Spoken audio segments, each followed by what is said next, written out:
B, alam mo ba, way back 2022, may nag-alok sa akin ng house and lot. So, very interested talaga ako kasi sino ba naman ayaw gustuhin magkaroon ng sariling bahay, 'di ba? Eh, bata pa lang naman ako, wala naman kaming sariling bahay.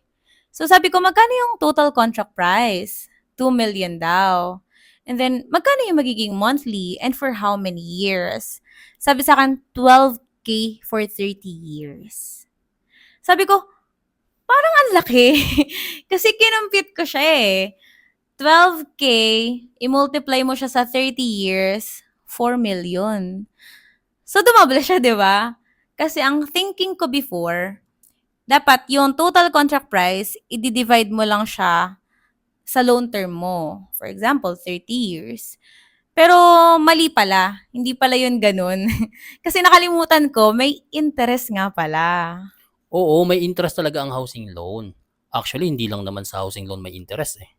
Kahit sa credit card, home credit, bank loan, even sa mga lending app like Atomi, Sabi, Bilis, even sa sasakyan. Kapag kumuha ka ng installment, for example, ang SRP nito is 1M, then ang monthly payment mo is 22,000 for 5 years. So kung kukumputin mo, more than a million yung presyo niya, di ba? So dun pa lang makikita mo na may interest talaga. Yes.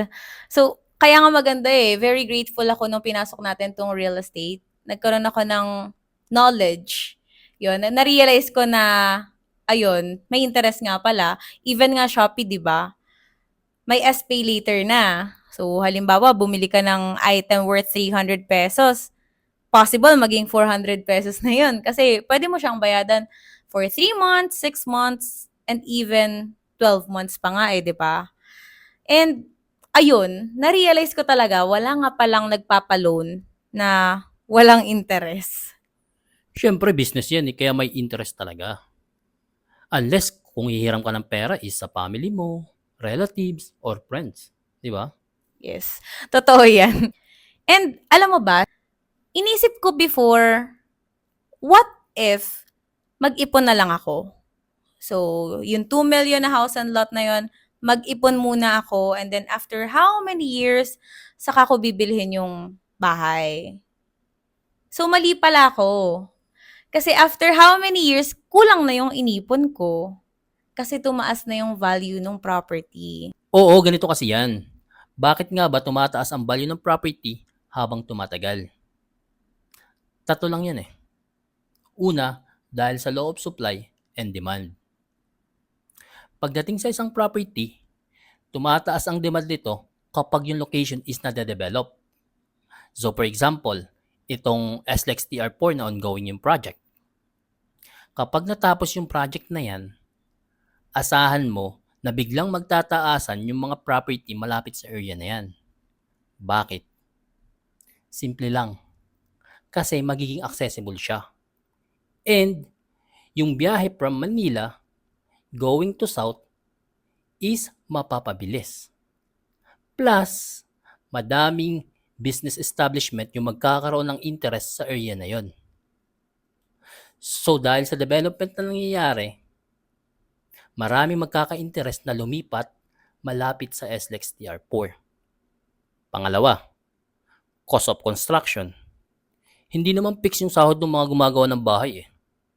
Tulad ng architect, engineer, contractor, mason, laborer, even yung mga facilities and equipment na ginagamit sa paggawa ng bahay eh. Kahit ikaw, papayag ka ba na fix yung sahod mo and hindi nag increase habang tumatagal? Siyempre, hindi. Diba? Pangatlo, may tinatawag tayong inflation. Tulad ng mga bilihin, tumataas o nagmamahal din ang real estate. So, kapag tumaas yung presyo ng materyales sa paggawa ng bahay, tataas din ang value ng housing project. Galing. Galing mo dun ah. Pinakang tumatak sa akin yung una mong sinabi, which is yung law of supply and demand. Kasi meron akong friend, tapos nag-invest siya. Bumili siya ng property way back 2014. 300,000 pesos yung property. And before, hindi pa ganun ka-establish yung lugar eh. And ngayon, since 2024 na, established na yung lugar and well-developed na siya. And guess what? Dahil doon, binibili ng bangko sa kanya yung property worth 6 million pesos. Oh, ang galing ng friend mo ah. Very business-minded. Actually, yan talaga yung mga ginagawa ng mga nagbi-business eh. Bibili sila ng property, tapos ibebenta nila in the future sa mas malaking halaga. Or, paparentahan nila. Actually, pwede mo rin gawin yan eh. Di ba umuupa yung kapatid mo? Oo. Pwede kang bumili ng property, tapos yung ibang kwarto, paparentahan mo. So, yung ibinabayad sa'yo sa renta, yun yung gagamitin mong pangbayad sa monthly payment mo sa property. So, ang kagandahan dito, hindi na kailangan umupa ng kapatid mo at the same time, magkaka-property ka pa. Ang ganda ng suggestion mo ha. Very business-minded ka na din. So, kung kukuha ko ng property, for me, dalawa lang yung magiging choice ko eh. It's either mag-iipon muna ako, tapos in the future, saka ako bibili ng property. Pero, mataas na yung value nito. Or, ngayon pa lang bibili na ako ng property, pero may interest. So, kung ikaw yung tatanungin, ano yung mas pipiliin mo? Actually, pareho lang naman yung dalawang choices na binanggit mo eh. Yung una, mag-iipon ka, pero kailangan mo doblein yung savings mo kasi nga, may price increase. Or, tumataas ang value ng property in the future. Yung pangalawa, madodoble din naman yung presyo niyan kasi nga, may interest. So, di ba pareho lang naman? Hmm. Ito lang naman pinagkaiba nila eh. Yung una, matanda ka na bago mo pa matirahan yung property mo. Yung pangalawa, bata ka pa lang, matitirahan mo na yung property mo. At the same time, mapapanabangan mo na agad yung investment mo. Di ba? Yes. So, para sa akin, ang pipiliin ko is yung second choice na binanggit mo.